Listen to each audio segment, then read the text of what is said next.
Tá começando mais um episódio do Gestor, o seu podcast quando o assunto é gestão prática. Nós trazemos aqui os melhores gestores nacionais para uma conversa aprofundada sobre as melhores práticas de gestão para que você consiga traduzi-las para o seu negócio e, consequentemente, destravar todo o potencial de crescimento da sua empresa. Meu nome é Bruno Rigamonte. Eu sou Gabriel Feitosa, entusiasta das boas práticas de gestão. E se você também curte falar sobre gestão, sobre empreendedorismo, se inscreva agora nos nossos canais. Nós estamos no YouTube, no Spotify, também no Instagram. E vamos juntos compartilhar os cases de sucesso do empreendedorismo nacional. E hoje a gente tem o prazer de receber Ulisses Pincelli, ele que é o Manager Director da Rist Boa Praça. Ulisses, muito obrigado por aceitar o nosso convite. Seja bem-vindo ao Gestor. Muito obrigado, Gabriel. Bruno, é um prazer estar aqui com vocês. Eu também compartilho essa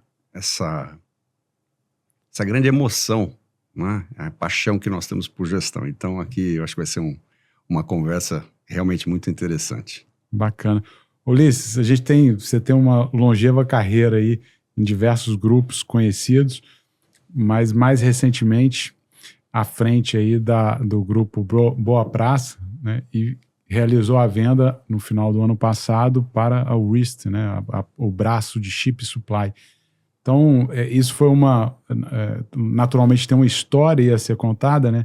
Eu queria inicialmente entender como que você chega ao Grupo Boa Praça, né, nesse desafio aí de fazer esse... qual que é o nome correto? É Carve Out? É Carve Out. Carve Out. E fazer a saída, né, e realizar a venda, né? Foi uma venda muito interessante sobre a ótica do business, né? Então, como que você chega aí na empresa para liderar esse processo?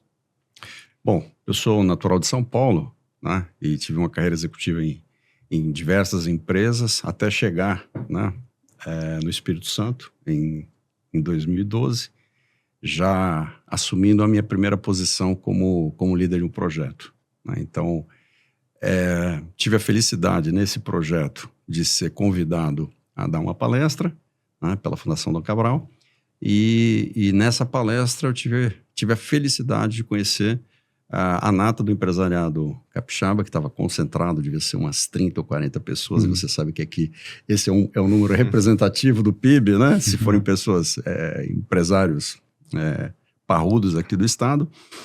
E conheci então a Anacélia e Alexandre, que eram os então controladores do Boa Praça, e surgiu uma empatia muito grande desde aquele momento. Então a gente começou numa relação de amizade, mantivemos contato ao longo de 2012 até maio de 20, quando eu me juntei ao grupo, porque surgiu um momento, uma oportunidade de ingressar na área financeira da companhia, e para mim foi uma gratíssima surpresa. Por quê? Porque era uma empresa do middle, mas que tinha um potencial gigante de expansão, né? Eles fizeram toda uma rota preparando a companhia para ser uma empresa profissional, para ser uma empresa líder do mercado brasileiro. Então, quando eu me junto ao grupo, eu já entro num território que estava muito bem preparado. Então, entre maio de 20 e janeiro de 21, houve o amadurecimento, né? Nós nos conhecemos, comemos meio quilo de sal, e aí eles ratificaram o desejo de fazer a última fronteira de profissionalização do grupo, né? Eles fizeram um roteiro de 2012 até 2019, 20, né? Fizeram toda uma rota se preparando de donos para sócios e depois acionistas, trabalharam pessoas, processos e sistemas, implantaram o ERP, e quando eu me junto ao grupo, a empresa estava pronta e tinha uma base de informação e 50 anos mais ou menos de vida, e foi lançado o desafio de eu ser o primeiro presidente não familiar dessa empresa, que hoje tem 58 anos. Eu acho que vale contextualizar, a gente está falando já de um momento aqui de um M&A, né? Mas acho que vale a pena contextualizar sobre a trajetória do grupo, né? Enquanto unidades de negócio, quais que eram ali as complementaridades, e aí então a gente volta para esse deal aí especificamente, para entender realmente como que hoje está delineado, né? As unidades de negócio especificamente.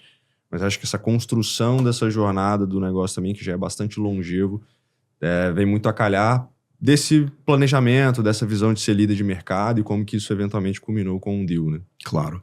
Bom, a história da companhia começou com um jovem empreendedor, o Sr. João Andrade, e ele começou informalmente a vender frutas, verduras e legumes para os navios que atracavam aqui no Porto de Vitória. Esse começo informal deu tão certo que virou uma quitanda, virou um pequeno supermercado, que virou a maior rede de supermercados do Espírito Santo, que era a Rede Boa Praça. E aí ele destacou esse negócio, né?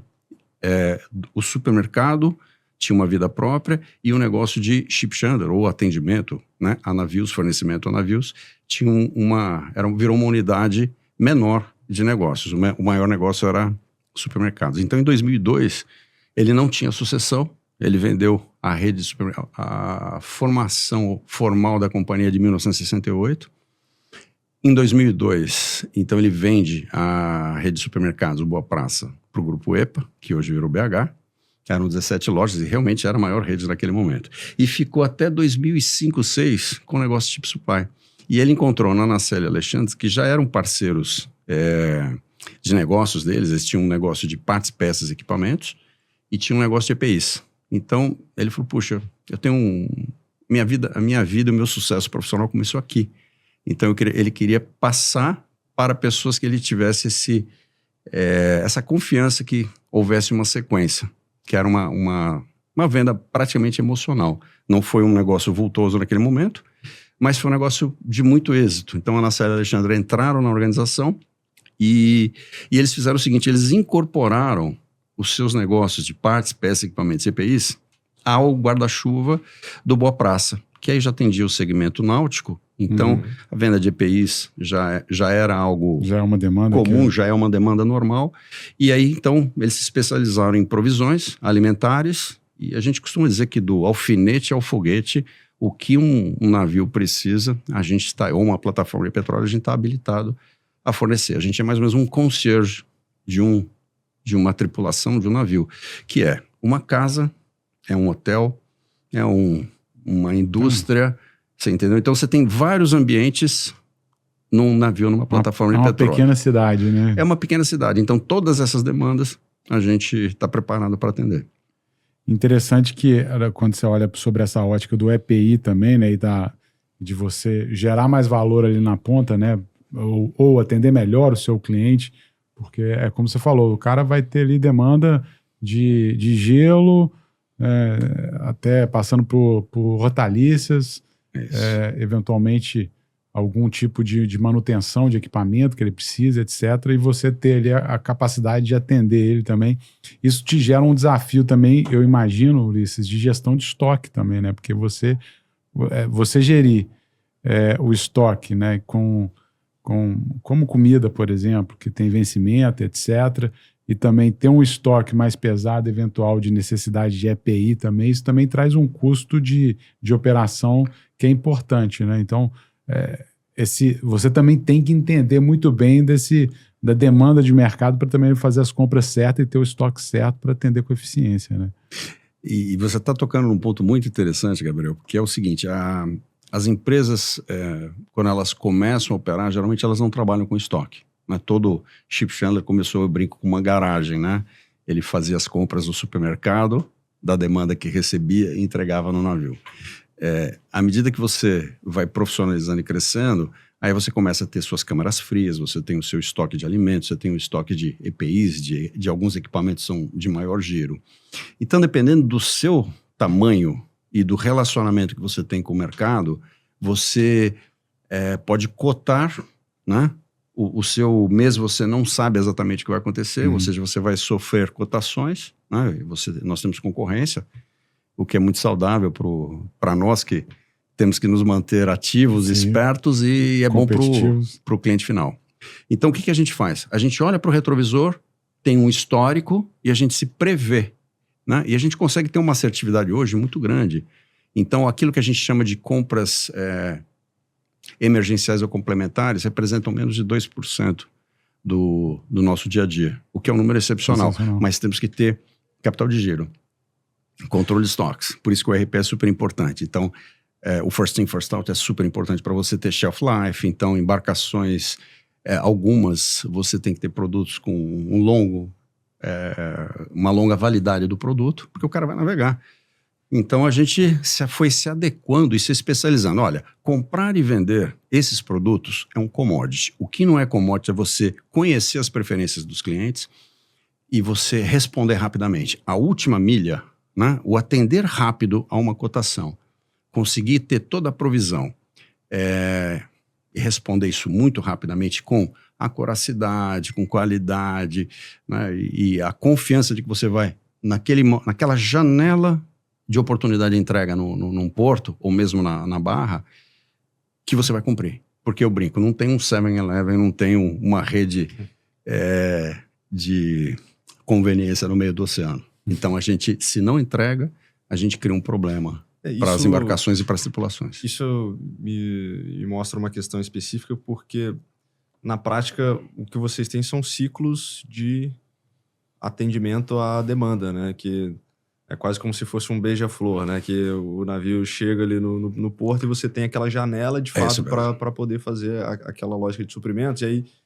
obviamente, isso numa visão interna exige uma capacidade de uma inteligência de dados, de compreensão de quais são os fatores realmente ali para você atender isso com o menor custo possível, eventualmente, se for uma das premissas que vocês adotam, mas principalmente no menor prazo possível, né? Com a maior capacidade de efetivar e de resposta àquilo ali especificamente.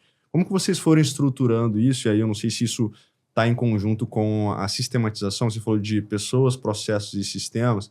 Em que momento cada uma dessas 3 perspectivas aí entraram no negócio e como que você foi entendendo que isso seria cada vez mais relevante estrategicamente?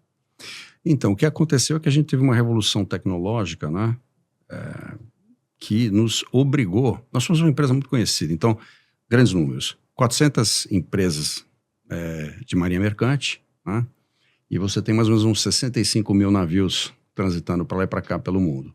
A gente tem 18 mil cadastrados navios. 375 empresas, ou seja, 3/4, a gente, mais do que isso, a gente já atendeu.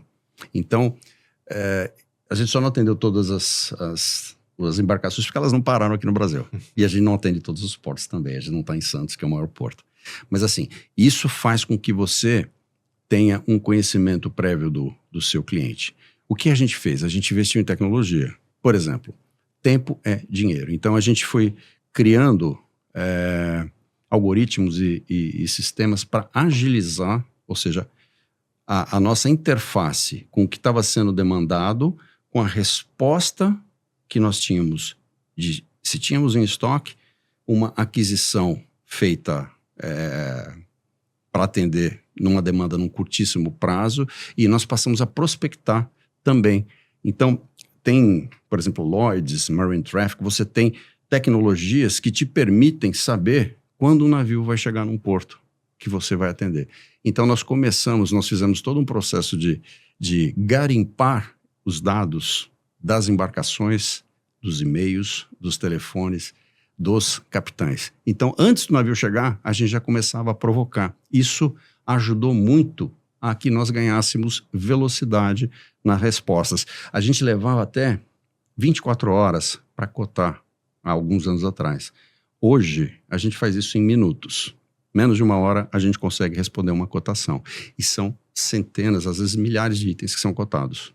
Então, realmente a tecnologia, o conhecimento, a organização e tecnologia, quando você combina, faz com que você responda rapidamente. E para o navio, muitas vezes, a velocidade de resposta é mais importante do que só o preço. Então, para nós é crucial que a gente tenha essa capacidade. Por isso é importante ter o estoque, ter sistema e saber o que você está fazendo. Porque se o navio ficar desabastecido, não importa o preço, né? E aí você tem a confiabilidade da entrega e a velocidade é mais crucial do que não ter uma conveniência no meio do oceano. Sentimos isso na pandemia. Na pandemia, o pessoal não perguntava se tem preço ou não tem, porque eles não sabiam se poderiam ser abastecidos, em quanto tempo, se as tripulações teriam que ficar mais tempo embarcadas. Eles simplesmente passavam o pedido. Então, assim, nós não abusamos da confiança que nos foi dada, mas foi um período que a gente conseguiu ter uma rentabilidade bastante boa Por quê? Por causa da incerteza. E o mais importante era ser abastecido. Ulisses, queria voltar para a transação com o Grupo Rist, né? Quando vocês lá em 2021 colocam a intencionalidade, né, de fazer ali a separação desse braço de supply e fazer a venda, né? Como é que foi esse processo sobre a ótica? Apesar de já ter vindo ali de uma venda, né, pregressa, né, da venda dos supermercados, chega a ser até uma visão que eu acho muito, muito interessante sobre a ótica do dono do negócio, de sempre estar ali pensando em eventualmente realizar, né, parte daquele negócio. Mas como é que foi esse momento de fazer esse processo decisório e de envolver a liderança dentro dessa visão de eventualmente fazer uma saída do negócio, uma venda do negócio ali num período mais à frente?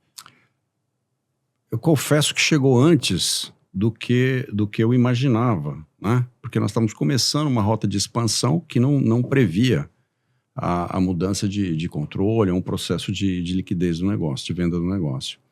E então eu diria que todos nós passamos um frio na barriga. Nós, eu e o CFO da companhia, eram os únicos que estavam sendo convocados, né, e comunicados naquele momento.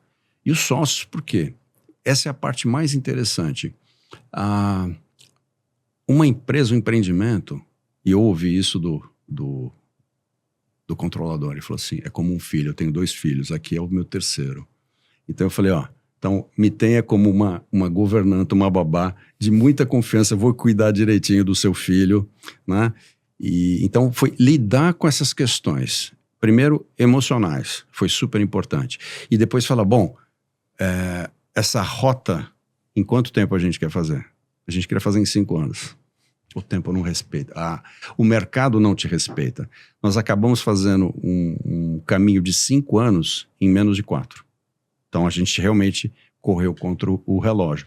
Planejamento estratégico, né? A gente já tinha um encaminhamento de como conduzir os negócios, a expansão dos negócios, mas aí tinha pontos cruciais, que era em que momento nós procuraríamos ajuda de ter um advisor, para nos apoiar no processo, e quando que efetivamente sairíamos para o mercado, né? Ou seja, buscando os prospects para um processo de venda. Então esse processo foi muito, muito rápido, mais do que a gente podia imaginar.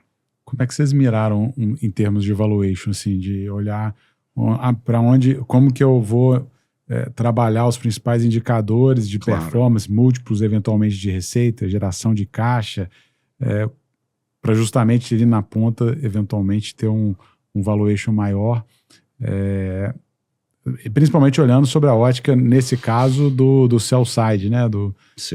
Dos fundadores ali do negócio, como é que foram os mecanismos aí que vocês pensaram em termos de valoração do negócio? Então, assim, o exercício que nós fizemos foi, como que nós vamos sustentar o crescimento da companhia? A gente precisava agregar mais valor para o negócio, então nós fizemos uma projeção do que seriam os próximos 5 anos, né? O ano corrente mais 5 anos, e a gente chegou num valuation que não era muito interessante.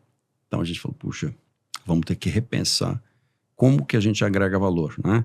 E aí que surgiram, por exemplo, questões de investimento em digitalização. É um negócio que tem é muito nichado, são poucas as empresas atuando nesse segmento.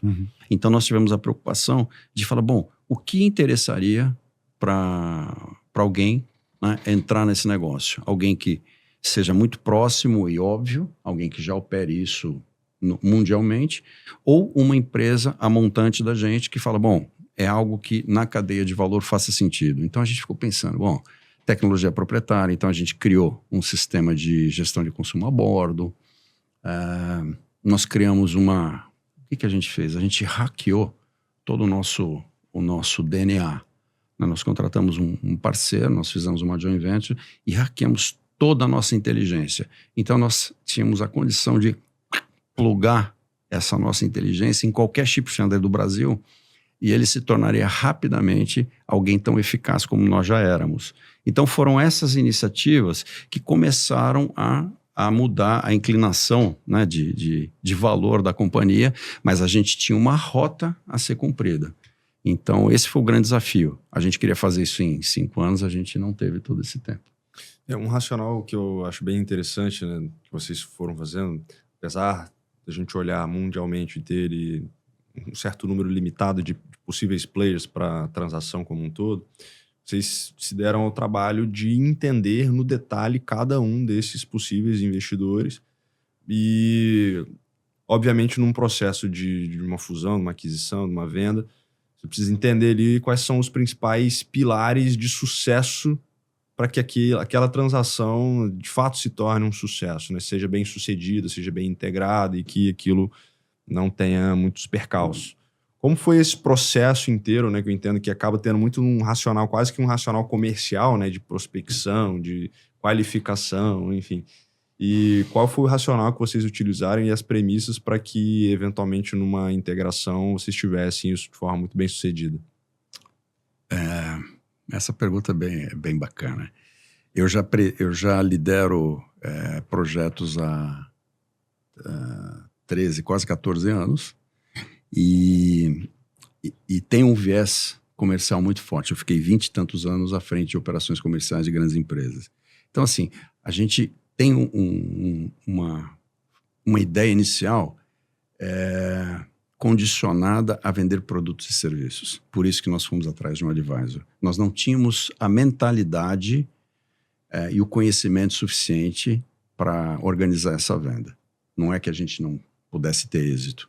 É que assim, a captação do máximo valor e de uma formatação de estratégia mais refinada, a gente se apoiou em especialistas. Então, por isso que a gente decidiu, a gente tinha uma linha estratégica do tempo, né, em complemento ao que falamos até aqui, e a gente pretendia abrir ao mercado e procurar um advisor em 2023. A gente se viu obrigado a fazer isso um ano antes. Por quê? Porque quando acabou a pandemia, eu tomei a iniciativa de ir para Londres, peguei um principal cliente nosso e falei, olha, vocês deveriam visitar o Brasil. O Brasil precisa de mais proximidade de vocês. A empresa chama-se Gertz, é do grupo da Rist. Então a gente já tinha um alvo, mas a gente precisava o quê? Criar um mote para eles virem para cá. Então eu convidei que eles... nós fizemos uma troca de informações muito bacana em Londres e eu falei, venham nos visitar. Eu quero que vocês nos auditem. Isso aconteceu em setembro de 22. Em dezembro, na virada de dezembro de 22 para 23, nós já estávamos fazendo uma apresentação para a vice-presidência de expansão. Então, assim, os carros entraram na frente dos bois. A gente já tinha selecionado o advisor, a gente fez uma concorrência entre 3 empresas e escolhemos aquela que tinha mais aderência, mas não deu tempo. Não deu tempo, ou seja, a demanda do principal prospect surgiu antes de que a gente estivesse preparado. Então, o que aconteceu? Era final de ano, ganhamos o tempo. Falou, olha, vocês estão no momento orçamentário, nós também, fechamento de números, vamos voltar a falar no começo de 23?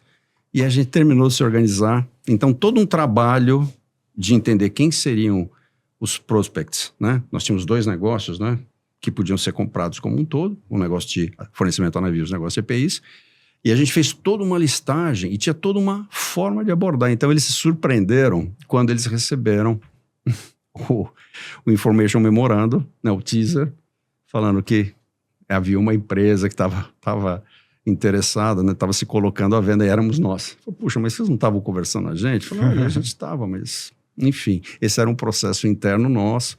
Então, sejam muito bem-vindos. E aí foi todo um desenrolar, né, ou seja, as maiores empresas do mundo e empresas nacionais que teriam sinergia com o nosso negócio foram acessadas.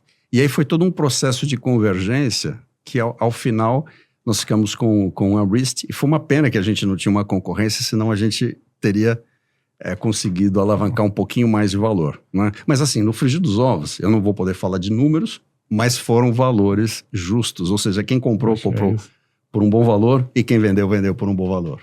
Ulisses, dentro dessa jornada, que realmente ela é bem acelerada, né, pelo que você vai contando, você também teve que olhar para aspectos de governança, né, as coisas que tinham que ser feitas ali. para que você tivesse também, vamos dizer assim, deal ready, né? Que é um termo até que você usa. Então, pronto ali para ser comprado. Quais foram os principais itens aí que você olhou em termos de gestão, controle, governança, para que você acelerasse esse processo, dado que chegou até um ano antes, 1 ano e meio antes, você já estava ali com o principal comprador na mesa, né? Então, o que você focou, né, no curto prazo que você tinha? E, eventualmente, também, pergunta assim, o que você indicaria para as empresas que querem estar prontas, né, para uma negociação, para que elas também foquem e que você entende que é o que vai gerar mais valor ali, vai ser, não é algo que vai quebrar o negócio, né? Então, assim, quais são os aspectos que você considera mais relevantes e quais você olhou para eles? Acho que o primeiro aspecto é engraçado, né? Porque as questões técnicas, eu diria que a gente... existem boas escolas, nós frequentamos as boas escolas, então você tem todo um script, um manual das questões técnicas. Mas a primeira grande recomendação é você tratar as questões realmente emocionais, se os sócios estão prontos para se desapegar. Porque uma coisa é você falar, quero vender um negócio. Aí depois chega no valuation, só isso, quero mais, meu negócio vale mais. Então, entram componentes emocionais. Por isso que o advisor é um cara importante, porque ele começa a convergir para os parâmetros mais técnicos, né? E se você vence essas etapas, aí sim você consegue seguir um roteiro técnico. Você vence essa primeira barreira. E a grande questão é o seguinte, você tem que ter a humildade de, se você tem um bom advisor, de você tem que ouvir o seu advisor. Você pode ter boas discussões, mas você tem que ouvir.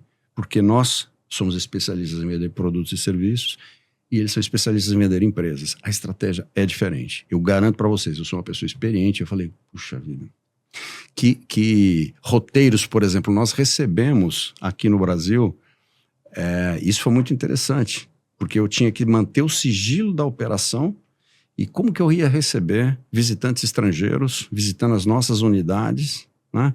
Então, assim, a comunicação interna, que era verossímil, é que a gente ia trazer uma tecnologia, ia ser um acordo de uma joint venture entre as nossas empresas.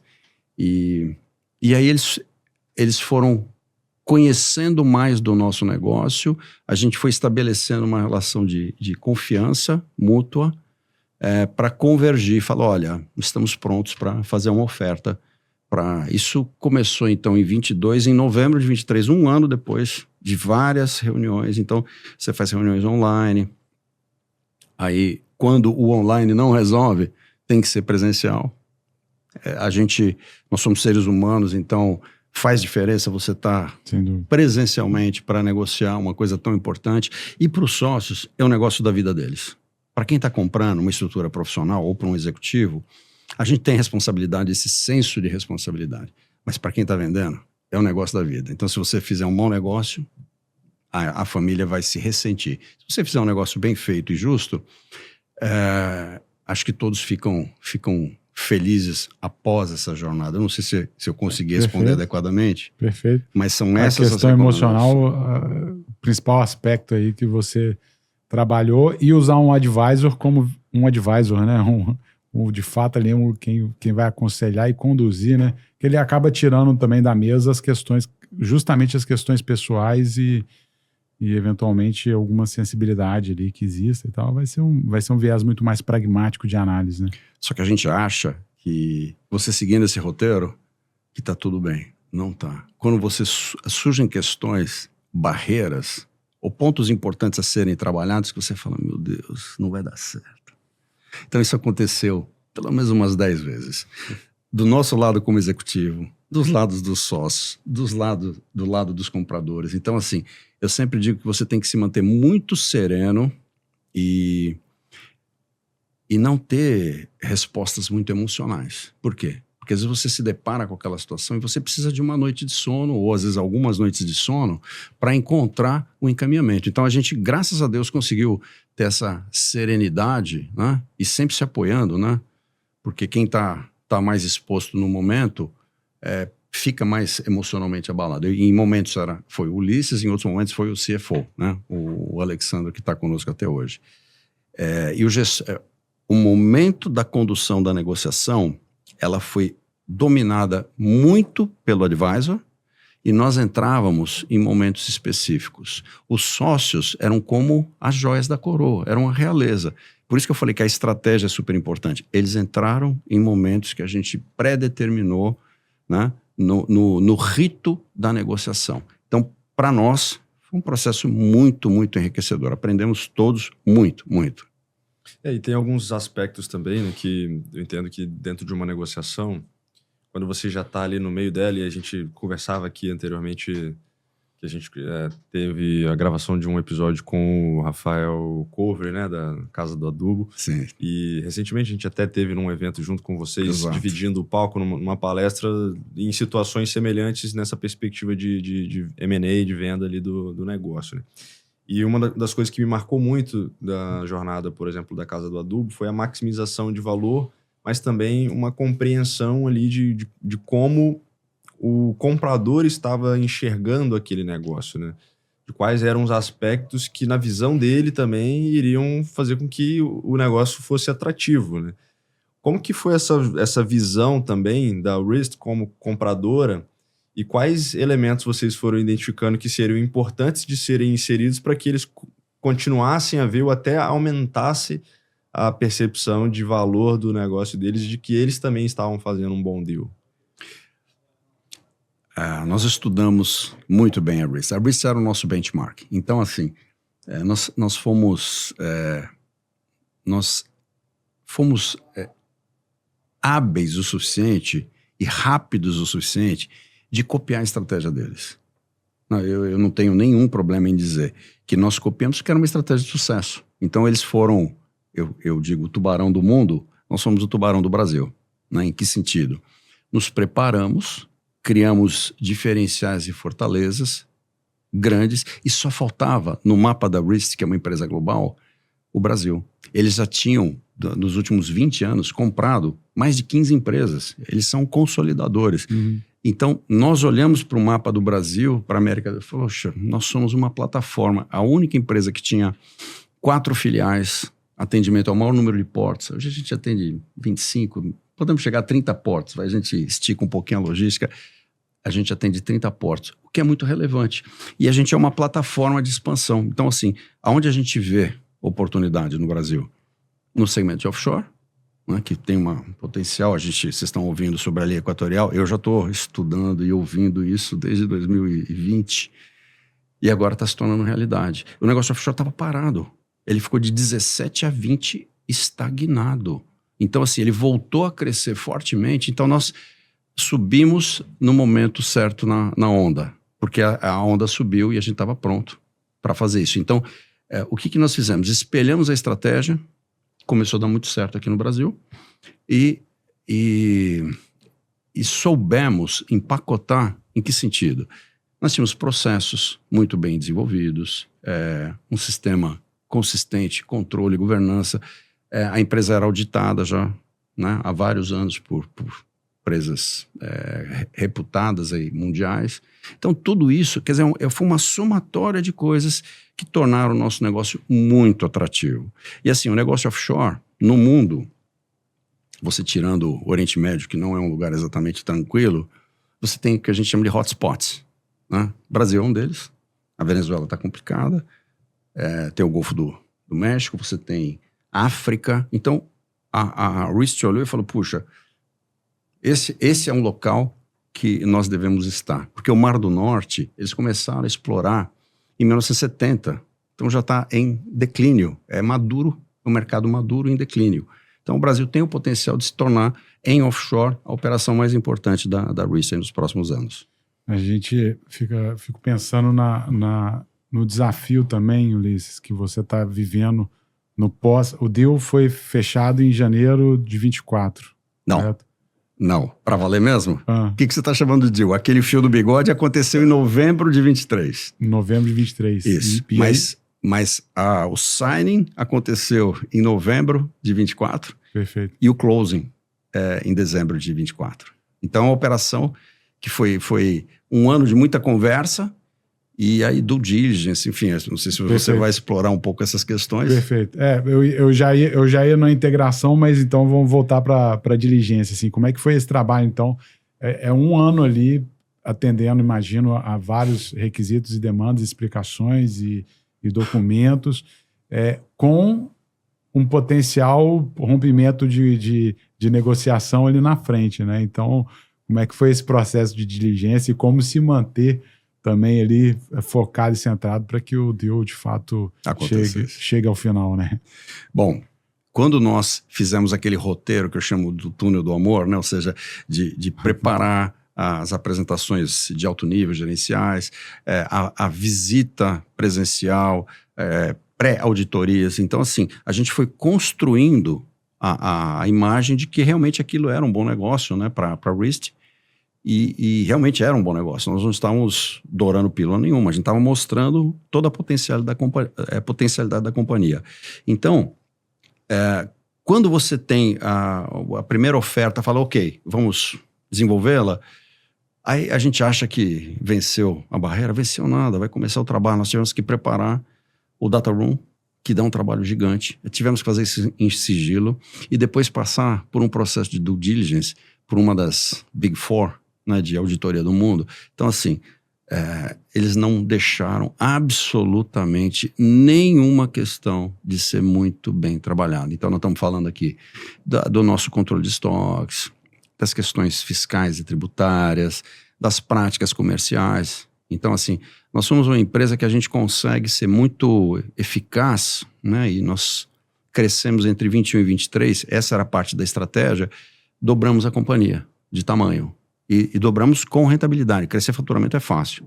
Crescer com saúde, aí envolve você realmente ter inteligência. Então a gente começou a explorar, comprar melhor, vender melhor com essa tecnologia, né, que a gente empregou. E com isso, a gente conseguiu vencer essa fase de due diligence, né?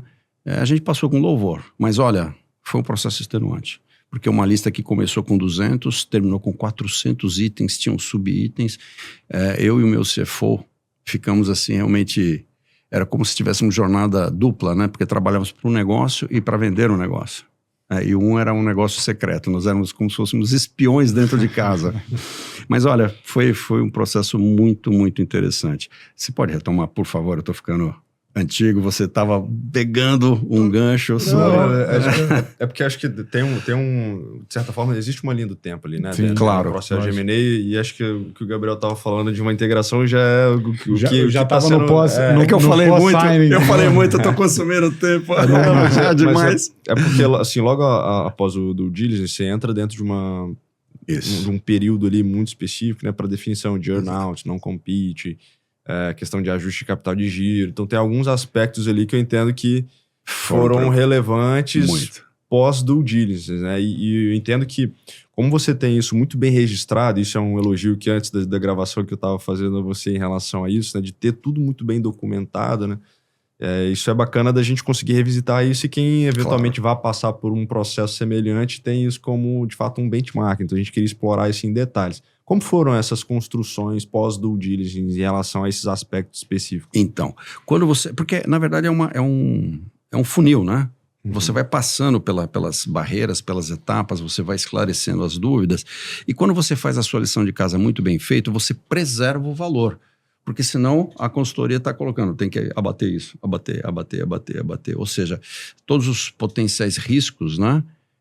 Vão ser contingenciados. Então, como a gente fez a lição de casa, respondendo... Cada um dos 400 itens é um potencial diminuição de valor da companhia. Né? Exatamente, pode ser um destruidor de valor. Então, a gente fez isso muito bem feito, ou seja, a companhia já estava organizada, nós aprimoramos a organização, trabalhamos também com uma boa auditoria que nos apoiou, além do advisor. Então, só para pegar o gancho, como o nosso processo foi muito acelerado, nós não tínhamos tempo de construir tecnicamente a lucratividade para usar o fluxo de caixa descontado, olhar os 5 anos para trás. Não teve isso. Então, nós tivemos que olhar o ano presente, 2 anos e 2 anos para frente.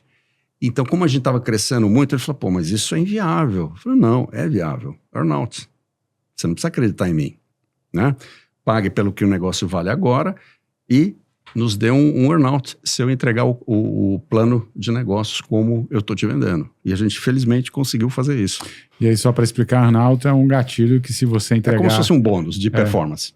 Você entregar a performance que você está dizendo que é capaz de entregar, você vai ter um valuation maior. Então, e só para a gente dar um pouco de mais informações, Bruno, você foi muito feliz. O que acontece, né? Nós tivemos que fazer o carve-out do negócio. Eram 2 empresas numa só. Então, nós tivemos que desfazer uma central de serviços compartilhados ao longo de 24. Nós tivemos que preparar, então, para que essa empresa saída ia ser uma empresa do zero.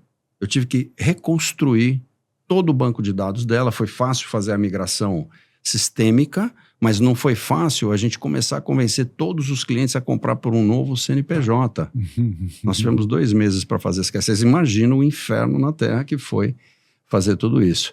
Mas por isso que a gente envolveu todo o nosso time, né? No final do processo abrimos para o N1 e N2, né? Os 2 níveis mais relevantes, e nós conseguimos conduzir os processos. Por quê? Porque a gente teve que reconstituir nessa nova empresa o processo de compra, processo de venda, contas a pagar, contas a receber e o caixa da companhia. Então, lá na frente, né, quando houve a compra, depois de um período, nós arbitramos que seria março, estariam recompostos os fluxos da companhia. Né, ela já estaria num fluxo normal.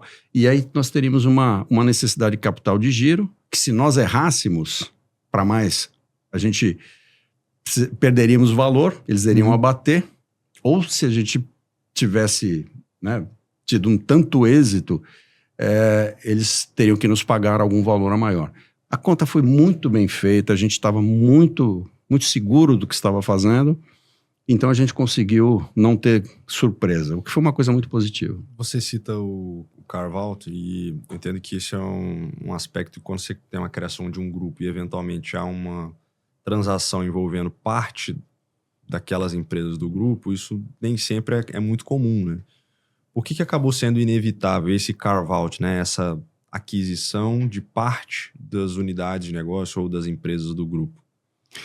Olha, foram vários aspectos, né, que influenciaram a nossa decisão. É como você fazer, imagina, empresas de um grupo com vários serviços compartilhados. É como você fazer a separação de irmãos siameses. Ou seja, ao risco de alguém morrer. Então a gente tomou todo o cuidado de fazer isso. Por quê? Porque haviam vantagens para as 2 empresas. A que continuaria, que não estava sendo vendida, e para a nova empresa, porque ela estava começando com todo o seu histórico zerado.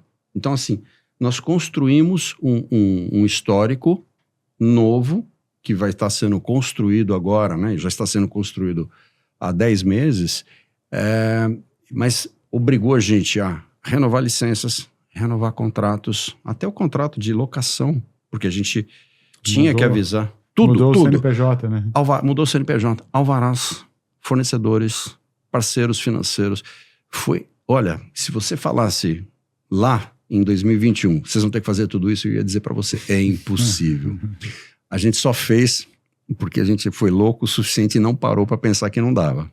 Porque foi muito, muito trabalho. Mas assim, de novo, a gente conseguiu envolver, né, as pessoas e tivemos bons parceiros, advisor jurídico. A gente não fez esse trabalho sozinho. Então foi muito legal. Ulisses, e aí me corrija se eu tiver errado, mas aí você vem para ser o braço executivo agora da Wrist Boa Praça, ou seja, continuar tocando o negócio, só que agora sobre o novo CNPJ.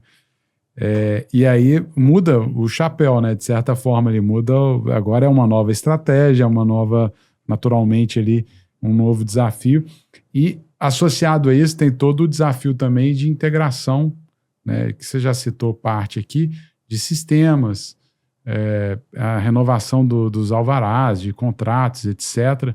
Mas tem um aspecto cultural também que é game changer, né? Assim, é outra empresa, com outra cultura, com outros mecanismos de incentivo, com outro olhar para pessoas e tal.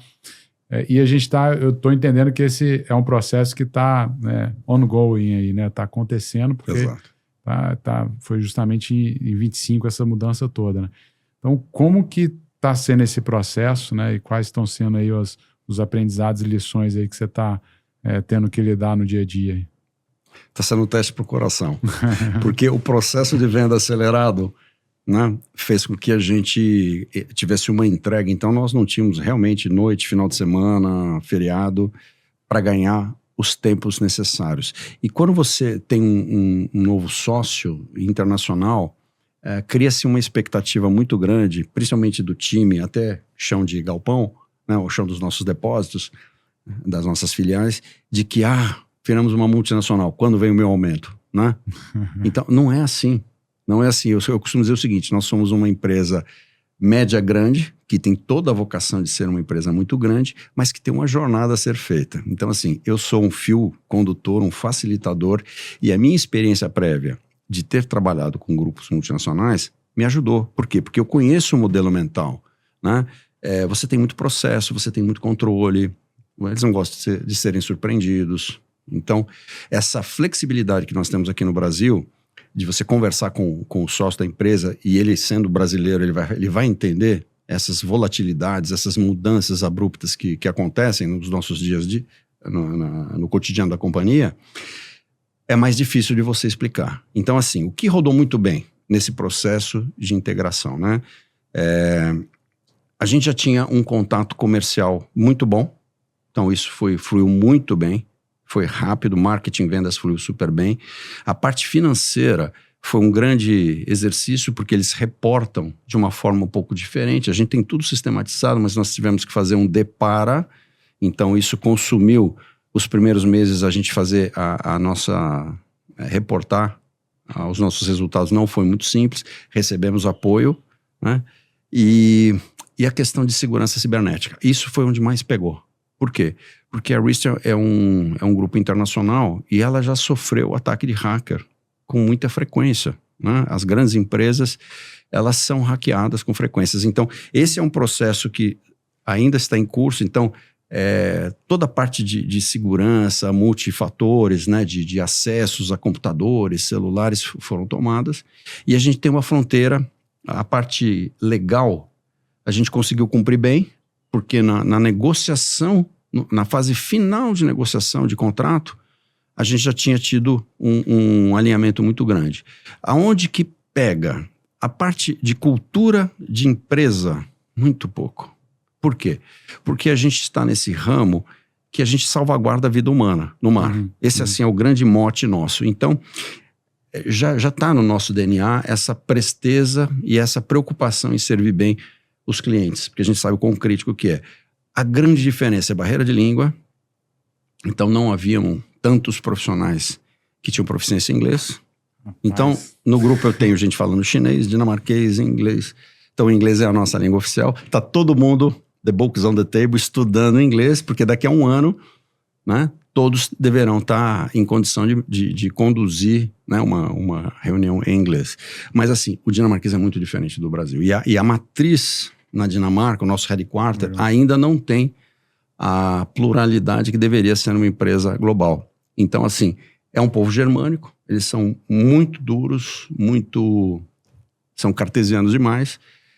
E, assim, contar para eles do Brasil que a gente tem um sistema tributário complexo, que a gente... Nossa, não deve ser fácil. Os processos nossos não são exatamente simples, não. Ou seja, você lê a regra e depois você não consegue fazer a regra funcionar quando você vai nos intervenientes governamentais, que aí você tem que ter persistência, né? Enfim. Então, tudo isso está sendo um maior desafio cultural. Tem oportunidades muito grandes, então, assim, clientes globais, né?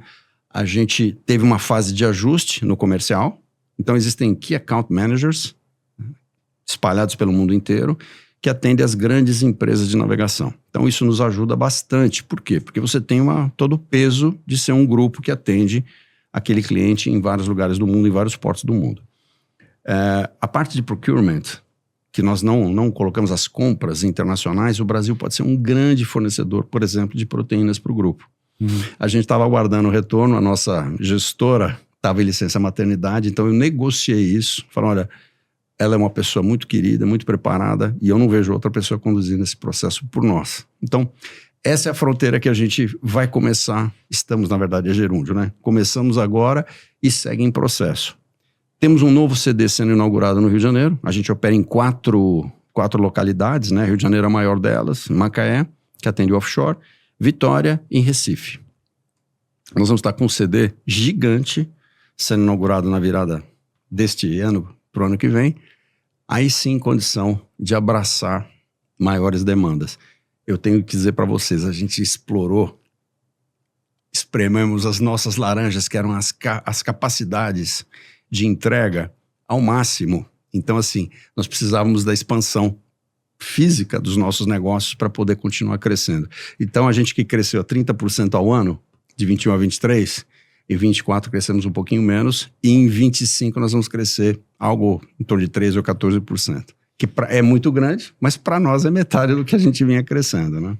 Ulisses, para a gente encaminhar para um encerramento, sei que a gente poderia aqui detalhar de forma minuciosa, já que a gente tem tantos registros e você tem uma memória muito boa, mas em relação a exatamente esse ponto que você está falando, né, da integração, do cuidado que está sendo tomado em relação a vários aspectos, né, enfim, de inteligência ligada à parte de TI, de procurement, enfim, de expansão física.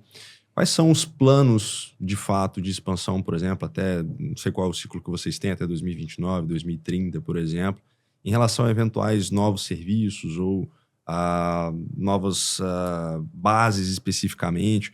Quando a gente olha para o Espírito Santo, por exemplo, né, a gente citou o Porto de Santos, que hoje tem uma porto, mas a gente está para inaugurar o porto com o maior calado do Brasil. Quais perspectivas a gente pode esperar, por exemplo, para o estado do Espírito Santo, para quem está nos ouvindo que é daqui, como que isso fica entrelaçado com a história agora da RIST Boa Praça?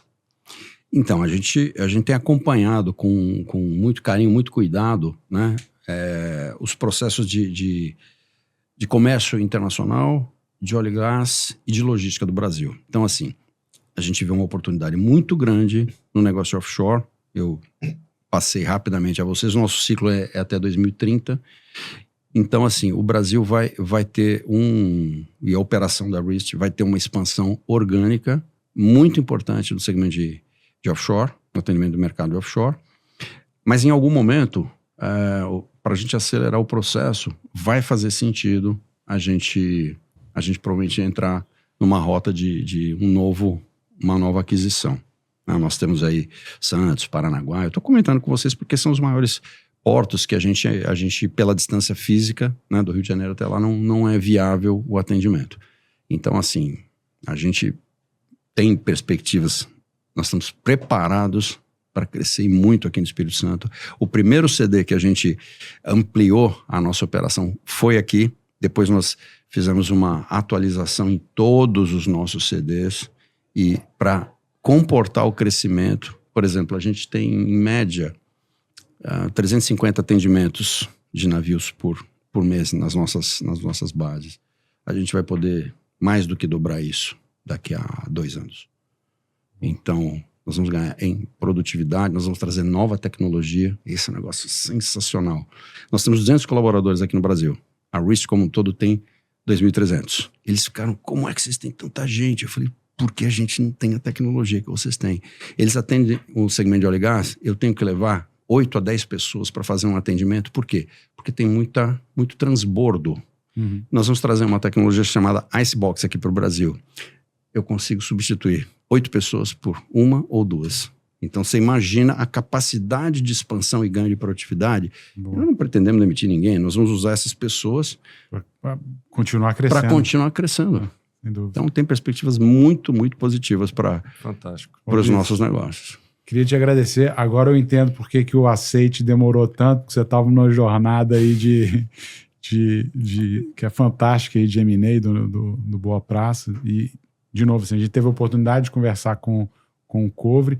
E essas duas experiências, a gente teve a felicidade de ter vocês lá no painel, no evento do Líderes da Manhã. Justamente, acho que tem muito insight aqui para quem está pensando, né, em profissionalizar a gestão e realizar, né, um negócio, né, de você realmente fazer a saída do negócio. Acho que esse é um caminho muito nobre, né, para quem executa uma ideia, consegue alavancar esse negócio e depois fazer uma saída para um grande grupo global, como foi o caso de vocês.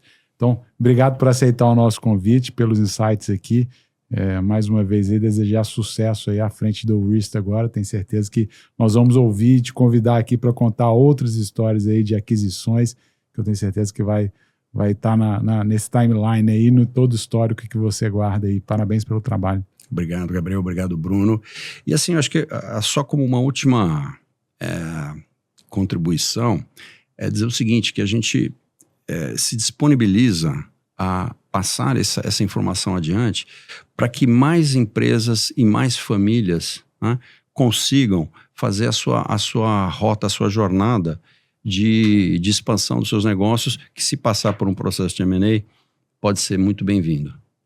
Então, perfeito. Certamente isso gera cada vez mais prosperidade para o nosso ambiente de negócio. Então, novamente, muito obrigado, Ulisses.